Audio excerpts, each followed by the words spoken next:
Good morning guys! Welcome back to my channel. Ayan. At ang trabaho natin ngayon ay maglalaba. Ayan.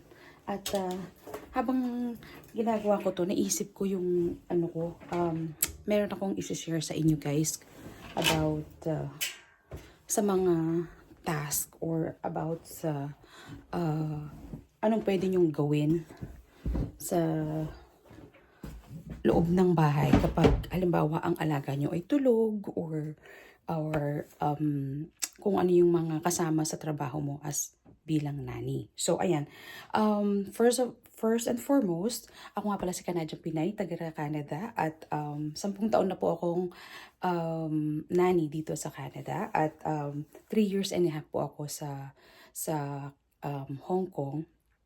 And I can say na in that 13 years, siguro naman well experienced na ako when it comes sa pagiging nanny. So, back to my topic today. Kaya nga sabi ko, it's about paglalaba ang aking Isa ito sa mga trabaho ko kung ang bata ay tulog or something ng mga bata ay nasa school. So guys, anong gagawin? Ito ang question ko ngayon. So ikaw, anong gagawin mo kung halimbawa ang amo mo ay humingi ng isang maliit na pabor na hindi kasama sa trabaho mo? Anong gagawin mo? Tatanggi ka ba? O ka ba? Or anong gagawin mo? Okay guys, so for me, for my own experience, as kung akong tatanungin nyo, dapat upfront. Ibig sabihin, during the interview, siyempre kakailangan ka muna ng tatanungin ka ng employer, and then at the end, tatanungin ka rin ng employer kung anong mo, 'di ba? So, kung ano yung mga trabahong dapat mong gawin as a nanny. So, nanny ibig sabihin taga-alaga ng bata. Ikaw ang magno-nurture sa bata at to make sure na ang alaga mo ay laging safe. Mostly, yun po ang trabaho ng isang nanny po dito sa Canada. So, if you are a nanny, hindi ka housekeeping, hindi ka housekeeper, or hindi ka house manager. You are a nanny. It's a different description po ito. So, as a nanny po ako, nandito ako sa Canada 10 taon, and I always make sure po na sa mga pag nagkakaroon po ako ng bagong amo, I make sure na ang trabaho ko ay sa bata, hindi po nahahaluan ng ibang description as another job. So, okay, going back to my question. Kayo guys, anong gagawin nyo kung halimbawa ay humingi ng maliit na pabor ang iyong amo kung halimbawa sa ginagawa mo? But for me, ang maisasuggest ko lang is that make sure na ginagawa mo yung trabaho mo, as a nanny, at ayun. At ang ginagawa mo is related pa rin sa trabaho mo sa mga bata. Just like now, tulog na yung bata ko at lalabang ko na yung mga damit nila. So, related pa rin sa mga bata. Damit pa rin nila ito. So, hindi ko pinakikialaman ang mga gamit ng mga amo ko, ang mga parents nila. Ang gamit lang ng bata, yun lang ang ginagawa ko. So, what will I do kung halimbawa ay meron akong extra time? Anong gagawin ko? Of course, magpapahinga ako.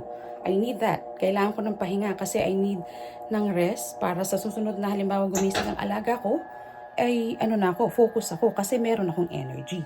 So, going back to the question, gagawin mo ba yung pinag-uutos ng amo mo? Kung kahit sabihin mong a little ano lang yan. Kahit sabihin mong a little favor. Kasi pag a little favor, kapag sinunod mo ng isang beses yan, dadami yung little favor. So, for me, as an experience ko yan, maraming beses na way back, hindi dito sa naging amo ko ngayon kasi very upfront itong amo ko. So, at saka hindi niya mahintay na utusan niya ako kasi I always do my job as a nanny. So, going back, as of now nga, kasi naalala ko lang yan, yung mga maliit na favor na yan. So, halimbawa, tinanong ka ng amo mo, tita, baka naman pwedeng pag may time ka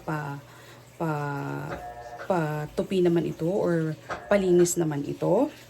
So, ano ang sasagutin mo? Anong isasagot mo? Pero syempre ako, in my part, gagawin ko muna lahat ng gagawin ko the entire time na natutulog yung alaga ko or the entire time na nasa school siya. Kasi my job is to related sa mga bata. So like their clothes right now, ayan, isasalang ko na siya. Pag-akyat ko mamaya, i-prepare ko ang kanilang lunch. So everything is about the kids. So ngayon, kung halimbawa tatanungin ka ng amo mo, gawin mo ito hindi related sa trabaho mo. Sasagot ka ba ng oo o hindi? So in my part, ang sasagutin ko is, kasi ang lagi nilang sasabihin sa'yo, if you have time. Yun ang lagi nilang sasabihin sa'yo kung meron kang time. So, for me naman, sabi ako sa akin, hindi ko siya ipapahiya na hindi ko agad sasabihin, I know. Ang sasabihin ko lang sa kanya is, pag natapos ko lang na trabaho ko at pang meron pa akong time, gagawin ko siya. But, kung hindi mo siya nagawa, it's okay. You don't have to explain yourself. Hindi mo kailangan ipaliwanag sa kanya na kung bakit hindi mo nagawa. Because, ang trabaho mo ay pinakita mo sa kanya lahat ng trabaho mo, nagawa mo ng lahat. And you didn't have time. Wala ka talagang time. So, wag mong pipilitin yung sarili mo for you na para ma-please mo yung amo mo. No, hindi tama yon. Ito, opinion ko to guys. Hindi ako, if sa ibang nani iba ang opinion nyo, this is my own opinion. And I keep on that way. Kasi, I want to, yung bang value ng isang pagiging nani. Yun yung inaalagaan ko guys as a nani. Pwede akong maging nani pero hindi ako pwedeng both, like nani and housekeeping. So guys, pwede ko siyang tanggihan, and pag hindi ko natapos yung pinapagawa niya sa akin or hindi ko nagawa, I can tell her, sasabihin ko sa kanya na, sorry hindi ko nagawa kasi I was busy nga. Kung nakikita kanya nagpapahinga on that time, karapatan mo yun. Karapatan mo yun.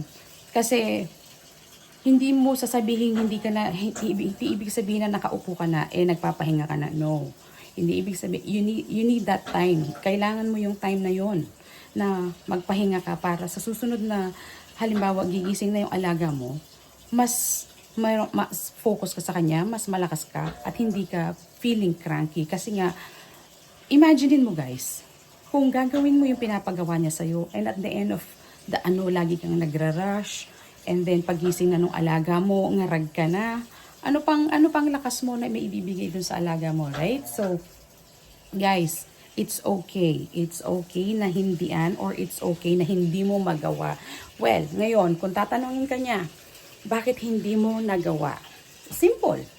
Wala kang oras, hindi mo nagawa, hindi mo siya na you didn't have enough time. Ika nga, wala kang oras para tapusin yon. But well, pwede mo naman sabihin sa kanya na maybe if I have time tomorrow or the next day, gagawin ko siya, but I can't promise. Kasi you're always busy and lagi kang meron talagang trabaho. Kahit hindi mo sabihin na laging meron trabaho kang gagawin related sa mga bata. So ayan guys, isang tip po ito as a Canadian nanny po dito sa Canada. Comment po kayo kung meron po kayong kakilala or something na related po dito sa ating video right now, sa ating topic.